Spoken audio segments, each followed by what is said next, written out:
सरदाराचं नाव त्या सरदाराकडे, त्या सरदाराचं नाव या सरदाराकडे असा मिळून आतमध्ये प्रवेश केला होता. प्रवेश करणं सोपं होतं हो. आणि राजांच्या कल्पनेत असं यायचं की ते शत्रूच्या कल्पनेत काय स्वप्नात सुद्धा येणार नाही असं राजांच्या कल्पनेत यायचं. नुसतं कल्पनेत नाही तर सत्यात उतरवायची ताकद राजांत होती.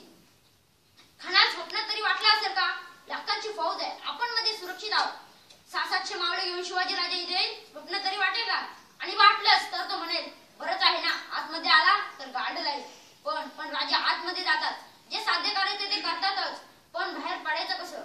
पुढची गोष्ट अवघड होती, कारण बाहेर शस्त्रास्त्र धारण केलेली फौज राजांच्या पुढच्या टोळीने आरोळी उठवली. देखो शिवाजी भाग रहा है, देखो शिवाजी भाग रहा है असं म्हणताच खानाचं सैन्य यांच्याच पाठी आलं.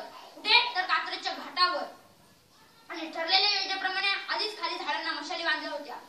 आता बघा किती बुद्धिमत्ता आहे, वरूनच दाखवलं देखो शिवाजी भाग रहा है असं म्हटल्यानंतर खानाचं सैन्य असं खाली उतरलं की राजांचं सैन्य सिंहगडाकडे पसार.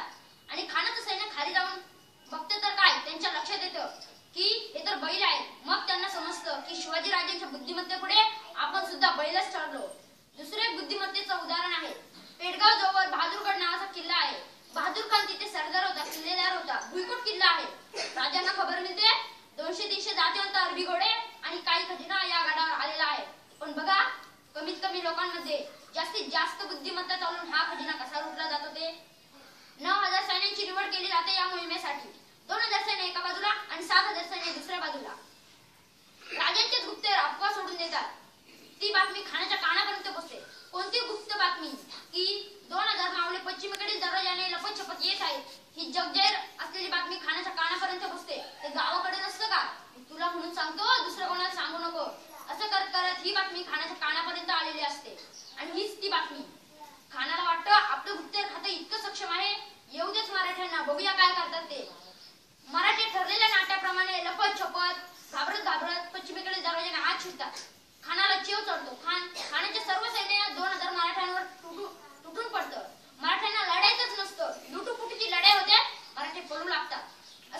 असं बघताच खान विचार करतो की आपल्याला हा प्रसंग पुन्हा पाहायला मिळणार नाही. म्हणून खान गडावर सर्व सैन्य घेतो आणि त्यांच्या पाठी लागतो.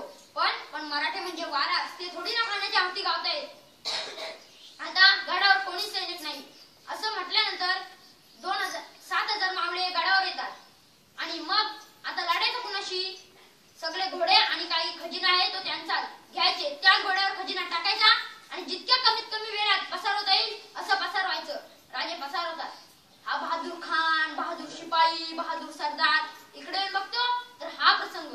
आणि मग त्याच्या लक्षात येतं की शिवाजी राजानं पुन्हा एकदा आपल्याला कात्रजचा घाट दाखवला.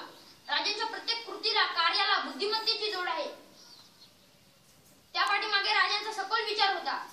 शक्ती आणि युक्तीचा प्रचंड खजिना म्हणजे शिवराय. तलवार तर सगळ्यांच्याच हातात होती, ताकद तर सगळ्यांच्याच मनगटात होती, पण स्वराज्य स्थापनेची इच्छा फक्त शिवबांच्याच रक्तात होती. जय जिजाऊ, जय शिवराय.